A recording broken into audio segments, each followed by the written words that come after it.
Professor Ford, thank you for facilitating. Darren, Miranda, Katherine, Gary, thank you for joining us. We're really excited about this conversation.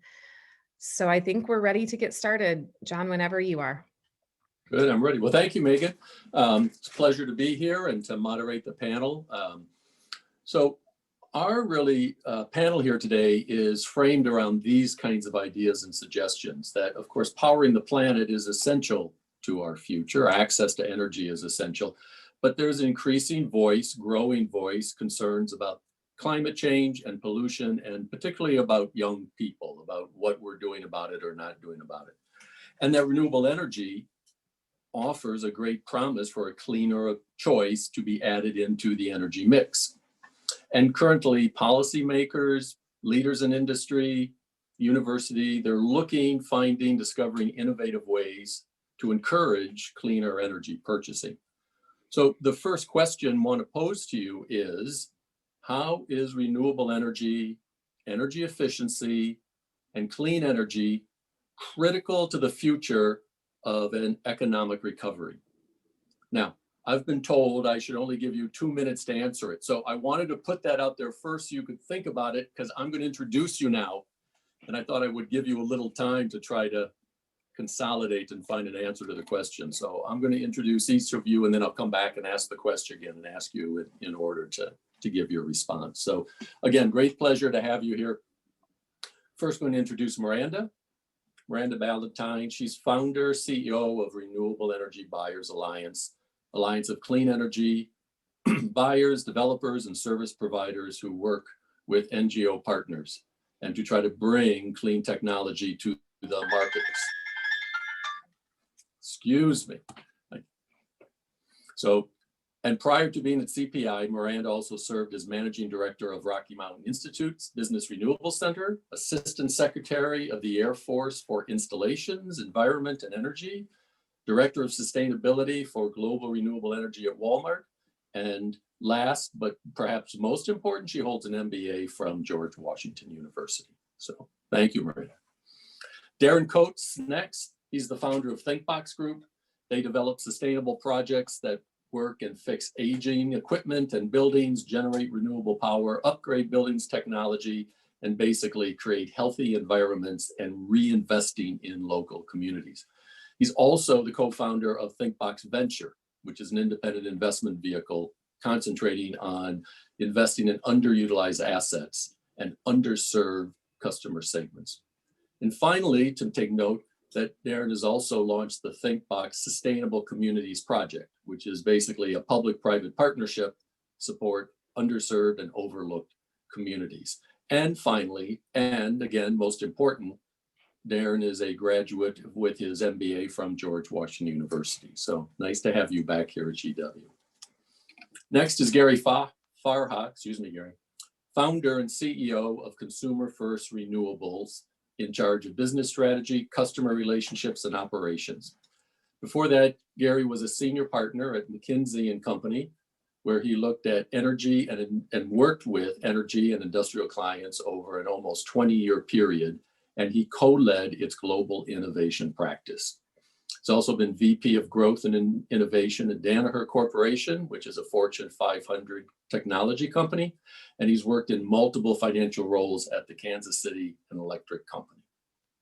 And finally, Katherine Neebe, Vice President of National Engagement and Strategy and Chief Sustainability Officer for Duke Energy.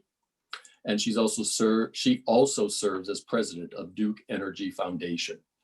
She leads Duke Energy's stakeholder engagement efforts, trying to develop solutions to meet customer needs for reliable and affordable energy, while also working to advance and achieve the company's goal of net zero carbon emissions by 2005. And another connection was she previously led the ESG efforts and strategies and stakeholder engagement at Walmart. So thanks to all of you for coming and being on the panel, really appreciate it. So now I think I feel a little more comfortable coming back to the question and only giving you 2 minutes to try to respond to it. So again, how is renewable energy, energy efficiency, and clean energy critical to our future economic recovery? Darren, I'm going to ask you to go first. Well, thank you. I appreciate you having me. So the criticality from our perspective is that's one way that we're going to pay for all of the infrastructure needs in the United States. So there's $10 trillion of gap in infrastructure redevelopment needed in the US, much of that in energy and water. And it just so happens that saving energy is a great way to pay for it. Not only will it impact the planet, but it's also a great jobs creator. So we've been able to create jobs as well as coach and mentor entrepreneurs that are in our space. So I think there's really a triple bottom line benefit. We help the environment, we redevelop infrastructure, and the projects are large enough for us to impact communities. That's great. Thank you, Darren. Miranda, I'm going to ask you next. Yeah, I'll echo Darren's comments. We know already today that the solar and the wind industry are massive job creators with 250,000 jobs in the solar industry, 115,000 jobs in the wind industry, and the coal industry now only supports about 7,000 or 8,000 jobs across the country. And we really need to get Americans back to work. We know that, and we need to get Americans back to work in good, high quality, high wage jobs. And by really significantly investing in clean energy infrastructure, it's not only an investment in our future, in our children's future, but in today's economy and today's jobs. There's some really good estimates out there by some of the other organizations in our space that indicate hundreds of thousands of jobs by 2030 if we're able to achieve the decarbonized grid that the Biden administration hopes to achieve. So we know that investing in clean energy infrastructure is a key element of recovery. And by the way, investing in energy infrastructure has always been a key element of American recoveries, going all the way back to the Great Depression.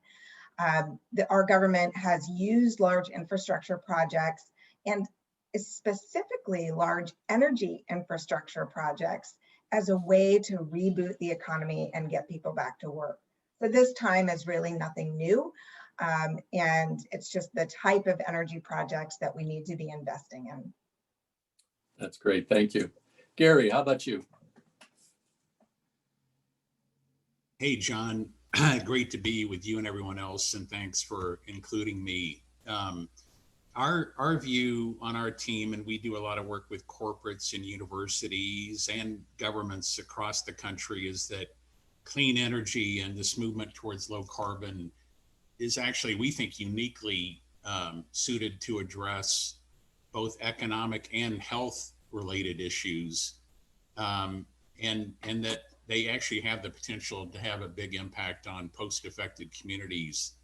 So we think the key thing is to really focus on those communities and ensure this gets done right. The good news is that we believe we're at a moment where we may actually be able to achieve this. You'll recall when the Green New Deal came out in 2019 that there was a lot of consternation around, how could we really make all this happen?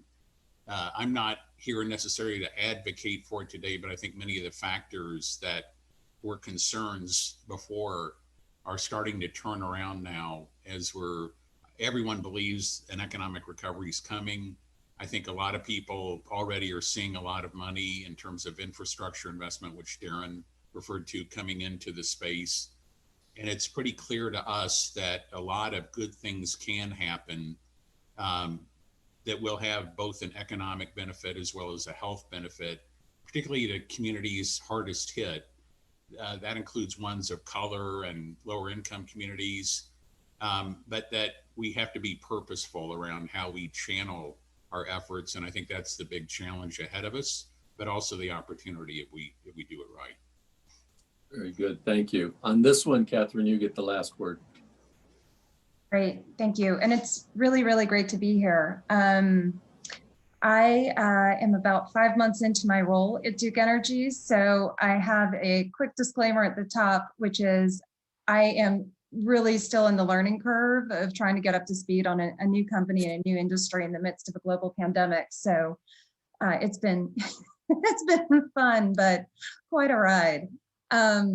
that being said, I have worked really at the intersection of business and social issues for around 20 plus years. And I really came to Duke Energy because I believe deeply in the company's mission to provide reliable and affordable power that's increasingly clean, so that we can power the lives of our customers and communities. And I think one of the things that really excites me about this is I like to make change. I like to have an impact, as I'm sure many of the folks in the audience are looking to do with their careers as well. And just for me, where I found the most meaning is working with very large companies with sizable footprints and trying to figure out, how do we pivot? How do we transform? How do we innovate so that we can get to the kind of outcomes that I think we all aspire to when we think about environmental, social, and economic factors. The energy industry is in the midst of significant transformation. And so it's really, really an exciting time to be thinking through all of these dynamics of what are some of the challenges and the opportunities with this clean energy transition. We do have a net zero commitment by 2050. I think there was a slight misstatement at the start that it's a 2005 date, but it's 2050 with 2 interim targets to get to net zero and methane emissions by 2030. And then to get at least 50% reductions of CO2 by 2030. And we're well on our way in that respect. We're at about 39% emissions reduction since 2005. So this is a company that has made tremendous progress on climate and on climate change issues in our own business. And I think as I look at the pandemic and how it's playing out in our communities and our lives, with jobs and economic hardship, I think I just look at the energy sector overall as being incredibly promising, not only for providing essential services today, but as we start to build and get out of this, how we're thinking about bringing new jobs, reskilling and retraining, new opportunity forward. So I just would encourage anyone. I'm brand new in the field, so if you're thinking about a career in energy, I feel like if I can do it, anyone can do it. Thank you, Katherine. And good, thanks for clarifying, that note about the company and the targets and all that. So appreciate that. So some of you kind of alluded to, but I want to take, straight on is, I guess, the presumption or maybe the hope for some that there will be an infrastructure bill finally during the Biden administration, maybe this year. And as many of you know, at least one thing about during the Trump administration, they probably had more infrastructure weeks than any administration before them, but they were never able to use that to get a bill out. And so really the question I want to ask is that within an infrastructure bill, as it relates to energy, are there some game changers that you would hope for or lobby for or advocate within an infrastructure bill that wants to invest in energy that you hope might be embedded into that bill? Is there some provision now which we operate under where if we could change it would really help to open up our ability to bring clean energy to market? Or is there some additional incentive that's needed where the market is just not able to handle where we want to go? So given, your deep background in these areas, I'm hoping maybe you could identify something which, if we could modify it or change it, would really help move things forward in a way, whether it's a tax provision or a regulation or something about investment structure or whatever it is. This is the time, because I think it'd be interesting to see, rather than just trying to do an infrastructure bill where we're trying to basically cram as much money and as many projects in there as possible, to move forward. What would be a thoughtful thing maybe we could do that could really help bring about more clean energy and investment in clean energy? So Miranda, maybe I could go to you first.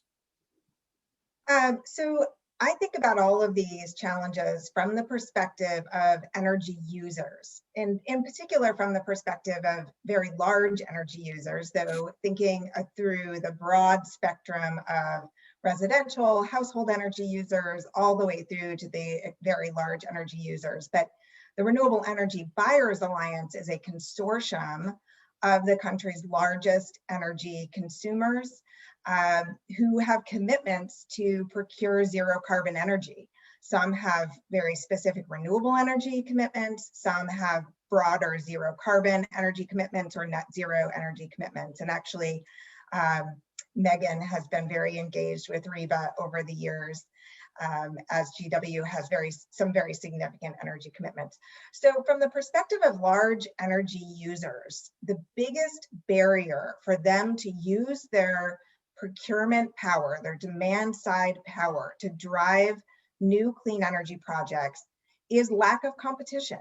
So I'm going to be a little provocative, particularly to Katherine, although she comes from the large clean energy customer world. But REBA has just put out a set of federal policy priorities, and our #1 priority is expanding wholesale organized markets across the country to every region. We've done some analysis on different policy pathways to optimize the speed, low cost, expeditiously deploying low cost renewables in a customer friendly way across the country.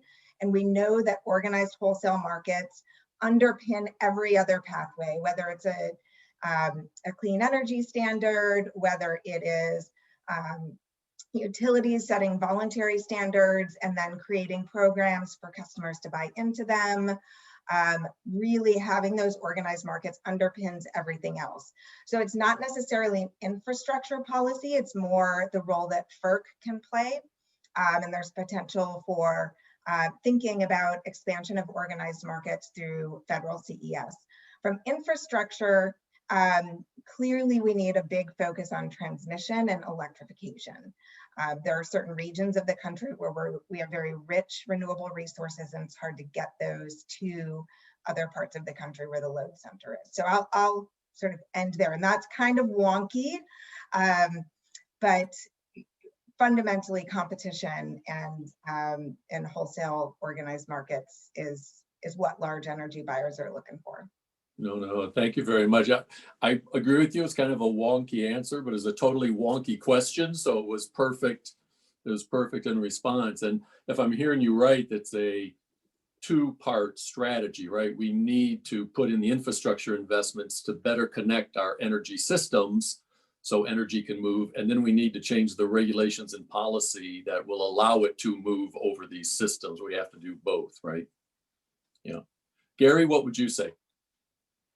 Yeah, I like where Miranda's going around the notion of competition, because given the fact we serve many of the folks that are REBA members and work very closely not only with buyers but also with developers, it's quite clear to make a market you have to take out and remove as much friction to creating a transaction as you can, and the more open the wholesale markets are to that, frankly, the better. Everyone benefits from that, by the way, not just large corporations, but by moving towards more competitive markets in general, it drives down retail prices over time, and everyone benefits from that. Yeah. Shifting from that, though, I would just add a couple of other ideas, John, to your question. One is, the reason why all these corporations and universities and others have been getting more actively involved in the market and driving more renewables is because ultimately they want solutions that meet their needs better. And they have the balance sheet and things they can benefit from that allows them to capture several of those benefits. With lower income folks, it's a very different thing, right? So how can we create an economic environment that frankly pushes out more benefit to folks, effectively on the front line in communities and ones that are not as well capitalized? I think one way to think about that is through distributed ownership, opportunity development zones. I think if folks really put their mind to, we want to get as much benefit as we can related to this infrastructure investment and get dollars into local communities, as well as find ways to distribute ultimate ownership as well, would go a long way towards making the energy world much more equitable. That's great. Thank you. So Darren, maybe you could respond? I feel like I should let Katherine jump in I'm there. going to save her. I'm going to save her for last, and she's going to get it from all sides. Well, I'm probably a good transition because, you know, we've been in the space 30 years. And so we've learned not to really rely on government one way or the other. When, you know, the economy is great, there's more capital to invest. When the economy is not doing well, people want to save more money. So we've been fortunate to be able to kind of work through both environments. But what I'll say is DC particularly has been really exemplary in regulatory support and addressing some of the key problems in the market that we see anyway. And a lot of that is capital is one, but there's tons of capital now available for projects. A lot of it though is complexity. I think as you heard in a lot of the answers, you know, these are really complex projects. End users who aren't experts, who are running their businesses really have a hard time kind of figuring out what all this is about. And people don't buy what they don't understand.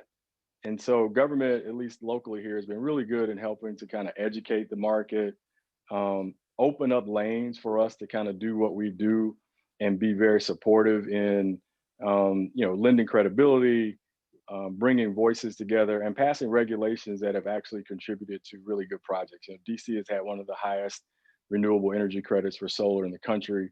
And that's, you know, those are really smart things. So they've put money in a smart way. They've helped us to educate customers as to what this is about. They've kind of brought credibility to the marketplace. And then, you know, they've let us do our thing. So that's kind of how we look at it. Really appreciate it. And I don't want to mean to put you on the spot, so you might say can't do it, but is there just a concrete example, maybe really mundane, but that reflects, like you said, the attitude that DC and what they've done, just something that you'd say that really helped us and move things along, just something tangible? Well, when you talk about equity, right, that is really one place where government can be helpful. We were able to win a sustainability grant with the local housing authority, which also happens to be the largest utility consumer in town.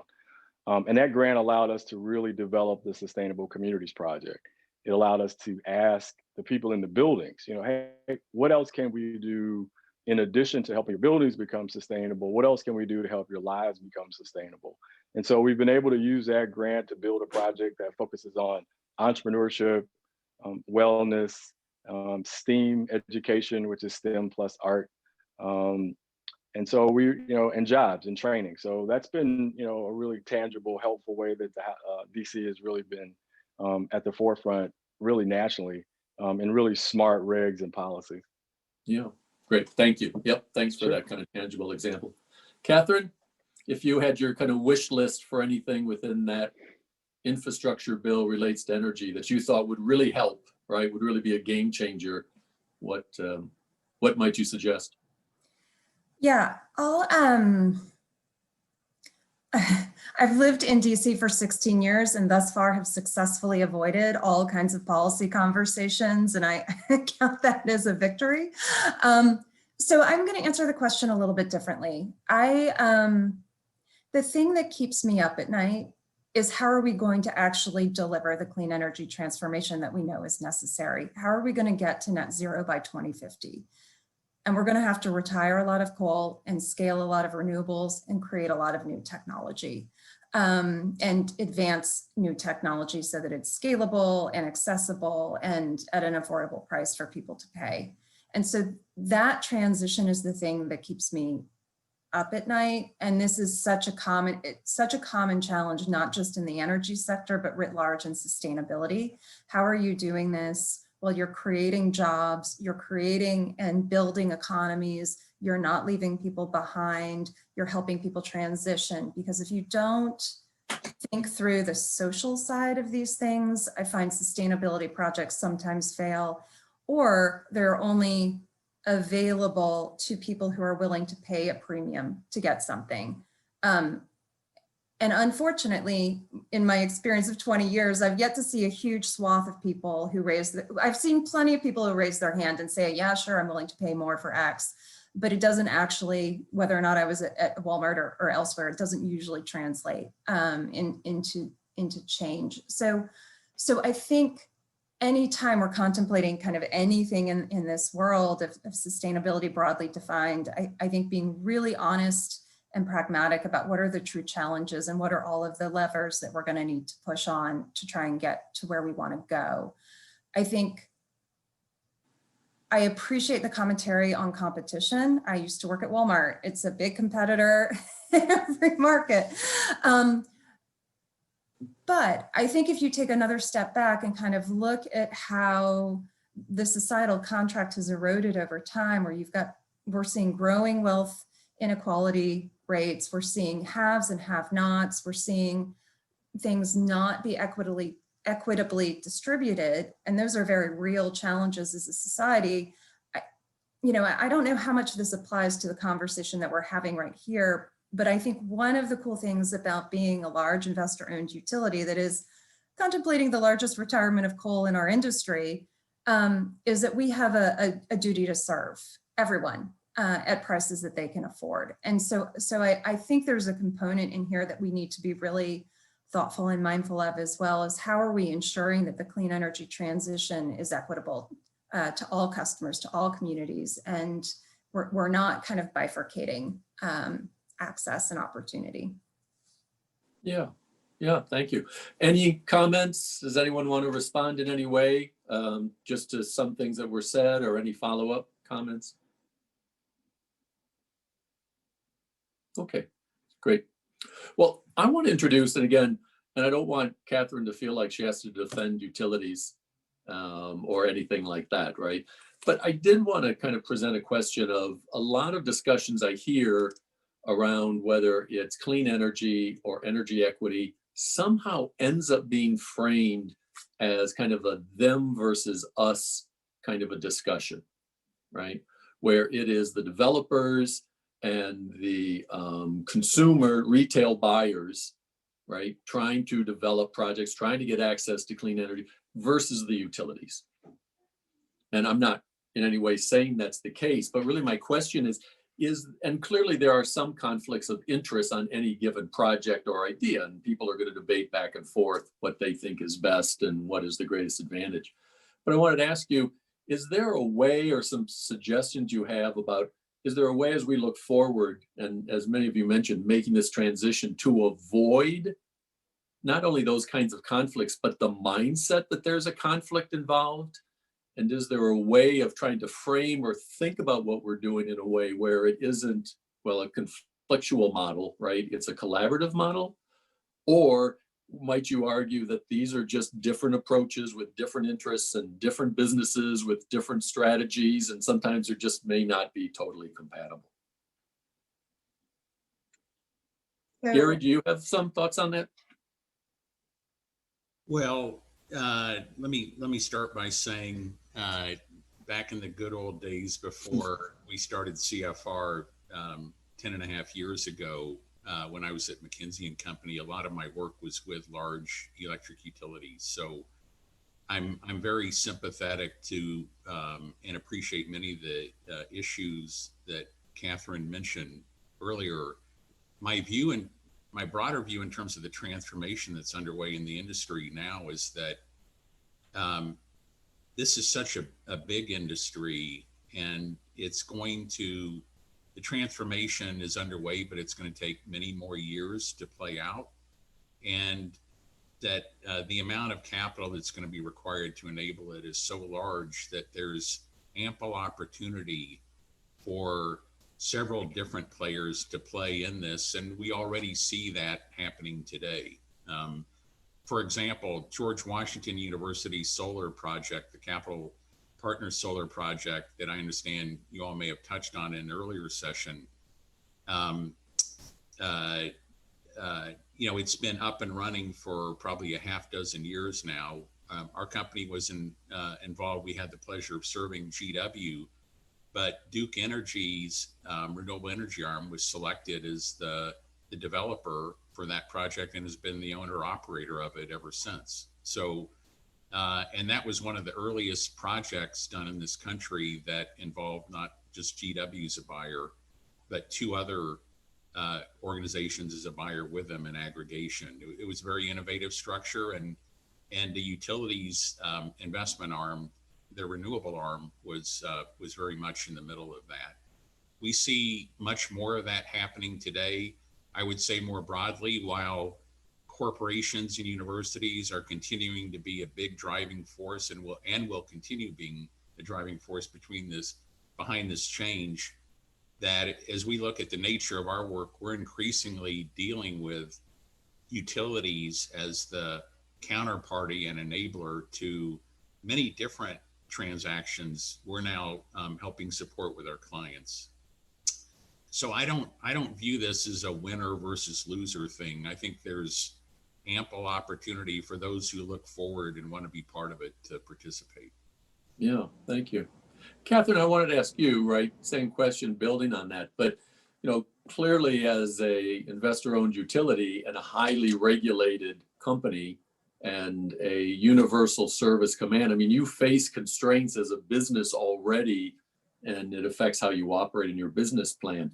But how do you see or talk to people who look for quicker action and quicker change and want to try to move investments in areas, and just, your general idea of how do we frame this so maybe it could be a more collaborative model rather than seeing the utilities as somehow as the bad guys or somehow against making quick change and transition?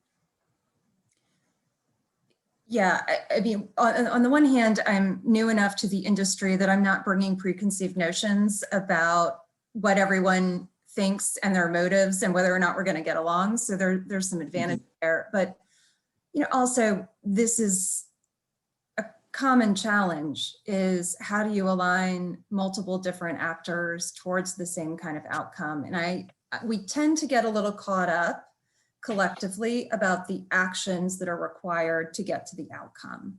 And I think we can all be in agreement that urgent action on climate, well, I hope we are all in agreement that urgent action on climate change is necessary and that we need to achieve the aspirations of the Paris Agreement.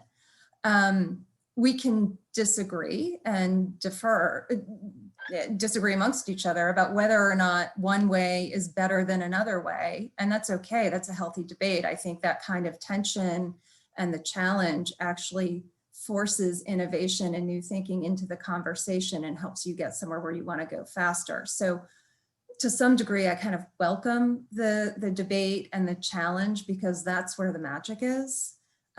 If you're not on the same page about the outcome, it becomes incredibly hard. But I do think being really clear on where there is disagreement and why can be really, really helpful in illuminating. Yeah. Darren, have you had your own example, because you work so much practically in the district, of where maybe people might have seen an issue in trying to bring investment into certain clean energy projects might have been viewed as a conflict with the local utilities, but that's how people just kind of presume it, but what in fact role they may have played that was a little more helpful or collaborative and all that? Yeah, unfortunately, that's a little above my pay grade. We kind of roll up our sleeves and work with end users to execute projects around really specific goals of finding capital, redevelop infrastructure, reduce costs, rebuild communities. So a lot of the policy and utility stuff, we kind of leave that to these really smart folks on the panel here, and we try to stick to helping our clients. Yeah, no, that's fair. Thank you. Miranda, what about you? So here's what I would say on this topic. It's always fun to talk about conflict and where people don't get along. I have seen a significant and dramatic shift in the tone and tenor of the conversation between large energy customers and utilities of all types, but in particular, the investor-owned, vertically regulated utilities. Dramatic shift. And especially in the last 5 years. And as Katherine rightly noted, we are also seeing dozens, actually it's up to about 70 utilities now have goals to decarbonize 80, 90, or 100%. That doesn't even count the RPSs or voluntary goals that are below 80%. So we are seeing a very, very big difference in the tenor of the conversation between utilities and their customers. And by the way, this is true across sustainability. I know the conference is true across sustainability. You know, in my early years at Walmart, and Katherine and I share time at Walmart, in my early years at Walmart, when Walmart first set out a goal to be supplied, or to not be supplied by 100% renewable, they have that one too, but when they first set their goal to send zero waste to the landfill, they asked their largest waste provider, okay, well, how much waste do we send to the landfill today? And the waste provider was very obstinate. They didn't want to measure how much waste we had. They also owned the landfills, and there was value to them to take waste to the landfill. And frankly, you know, you don't really want your customers in your business. You're a waste expert, or you're a utility, that's your business, that's your expert. It's not Walmart or Google or Target's core business to be in the energy business. So it's not, you know, it's not very natural, I think, to invite your customer in to have a conversation about how you do your business. And it takes time for those conversations to shift. And in the story about waste, ultimately what it took was Walmart saying, well, I think you got to understand, we're getting out of the world where we're going to send any waste to the landfill. So either you're going to start measuring and helping us do that, or we're going to find someone who will. And that changed the conversation. And over time, the conversation with utilities has shifted also. And this is such a big and challenging problem that we're trying to solve. We need every organization, especially those like the investor-owned utilities that have these, you know, great credit rating and great investment opportunities to be involved. Now, all of that said, I will also tell you that 80% of the wind and solar in this country has been built in organized markets, 80%. And 80% of all corporate renewable energy deals have happened in organized markets. And organized markets only cover about 65% of corporate and industrial load. So it's not just because that's where the buildings are, it's because that's where they can do deals. It's where these projects can get built. So there, right now, we do know that today, right now, where renewables are being built is not in the regulated markets to the same extent that it's being built in the organized market. So I'm glad that the conversations really, really changed in the 15 years I've been working in renewables. The conversation has changed significantly, and I'm really glad about that. And we still have work to do in the partnerships. Thanks, Miranda. I'm going to ask one of the questions that people typed in, and it's really just kind of getting your view on the idea of storage, right? A lot of people who look at renewable energy see storage as a key component. And I just would like to get kind of your view, starting with you, Darren, of just like what role is it playing now, and just where do you see it maybe in the next few years, particularly from you and your very business oriented, kind of view. What role do you see it playing? So it's another, critical tool in our toolkit. I think storage is going to increasingly be critical and kind of a normal part of business. We've seen, investment costs continue to come down. And as that happens, just kind of like solar did, as that happens, you're going to see storage become more ubiquitous. But we're very excited about kind of where battery capacity is going, and it's kind of just getting started. Yeah. Gary, what about you and just moving in that storage? Obviously, generally it's out there and people understand it, but kind of practically today, what is the role of that in projects that are being done? Not as much as we'd like, to be honest with you. It's other than the California market, it's really just uneconomic today. To Darren's point, it is getting better, but it still has a little ways to go. And we're continuously testing that because many of our clients would like solutions that where renewables are available around the clock, as opposed to just when the wind blows or when the sun shines. So clearly storage has an important future, but in many of these solutions, the economics have to be there for it to really take off. And I think as soon as storage costs come down a bit more, we're going to see much better uptake than we do today. Yeah, thank you. I had one last question, but I don't know, Miranda or Katherine, did you want to add anything to that before I get to the last question for the session? So what I would say, and I spent a short bit of time as the CEO of an energy storage as a service company in Ontario, where storage as a service actually is highly economical when you use storage for ancillary services and load shedding and load smoothing. But what I would say is there are at least two renewable technologies that are highly variable, wind and solar, both from a daily perspective, and you've all heard of the duck curve. But we also need to talk about the annual and seasonal intermittency of wind and solar. And lithium ion batteries just don't work well, frankly, for that kind of seasonal intermittency.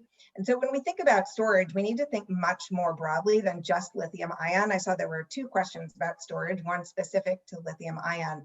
There are lots of ways to store energy, lots and lots of ways, and humans have been doing it throughout history, whether it's pumped hydro storage or thermal storage or salt storage or increasingly hydrogen fuel cell storage. And likewise, there are lots of other zero carbon energy technologies that are not wind and solar and don't have the same intermittency challenges, whether that's nuclear or hydropower or geothermal power. There are a lot, or biomass or biogas in sustainable ways. So, you know, as you're thinking about the zero carbon energy system and all the different challenges we're trying to solve as humans, we really need to think about what's the problem we're trying to solve first, and do we believe that climate change is an existential threat to our species on the planet? And if so, how do we much more rapidly deploy and scale every zero carbon technology, not just wind and solar? And where we need to deploy more wind and solar, how do we do so in ways that really deal with both those daily, weekly, and seasonal annual intermittencies? And actually, it's the seasonal and annual intermittencies that to me are the bigger barrier for wind and solar rather than the daily. We're starting to get to some of the daily stuff through lithium ion and other ways to manage those small intermittencies. That's great. Thank you. Megan, I'm going to pause. Do we have time for one last round of questions, or have we used up all our time? I'm pretty sure we need to move on. Unfortunately, I'm double checking with the team. Yeah, I think we need to I think if you can do it like within 1 or 2 minutes, you're good. I was just adding up the minutes they sent that you have left. All right. Well, let's just try. I just wanted to come back this issue of equity and of equity within energy delivery. And so I probably should just leave it open-ended, right? A lot of people have been coming back to this over time. Many of your comments have come back to the equity and the fairness of it all. If you may not all have some thoughts or some final words on it, but if you did have something for the audience to think about how this could be or should be a more important component and consideration in what we do, it'd be interesting to hear your thoughts. I'll just go around real quick, and if you don't have an immediate answer, of course, I understand. Darren, any last thoughts? Sure. Yeah, sure. Really big projects. If we're intentional about the beneficiaries and participants of those projects, we can at least begin to start to transform lives. These are jobs that are really great jobs for moms and dads and uncles and cousins, and they matter in underserved communities. Yeah, thank you. Katherine? Yeah, I think I spoke at a high level about this. I would just cite one of the things that we're really looking at is EV infrastructure as a great example in point for how I'm thinking about and the company is thinking about equity and access, and just the opportunity to bring utility scale to some of these technologies and kind of transform things really quickly and get to kind of the masses. And so if you think about EVs, you've got siting opportunities. So thinking about providing equity and access, then you also have opportunities to think about cost impacts. Low income communities often spend a disproportionate share of their wallet on things like fuel and transit fare. So if we're able to scale some of the EV infrastructure, I think there's some unique opportunities there. And then the third component I would just highlight is air quality. As we're able to scale EVs, we should see a corresponding decrease in emissions. And so I think there's some unique opportunities there. Thanks so much. Gary, some last minute thoughts on that? Yeah, just a couple quick thoughts. Urban opportunity zones are a great way, again, to get capital into cities where it's needed. And then secondly, distributed generation incentives, again, tend to push solutions out closer to the customer, and I think there's a lot of equity in that. Good, thank you. Yes, and Miranda, the last word about, for people in the audience who've been listening who have been hearing a lot about equity, concerned about that issue and in energy systems, did you have just some last words of maybe what we should be working on, thinking about, or where we can focus? Yeah, we talked about this for a long time, but it looks like our next panel is coming in. So I would encourage everybody to take a look at groundswell.org's website and go to the Working Wisdom Listening Tour page to learn a little bit about what REBA and Groundswell are doing together to really first and foremost give voice to some of the communities that we are trying to bring together with large corporate buyers. Thank you, Marissa. And second, the clean energy industry is not particularly diverse.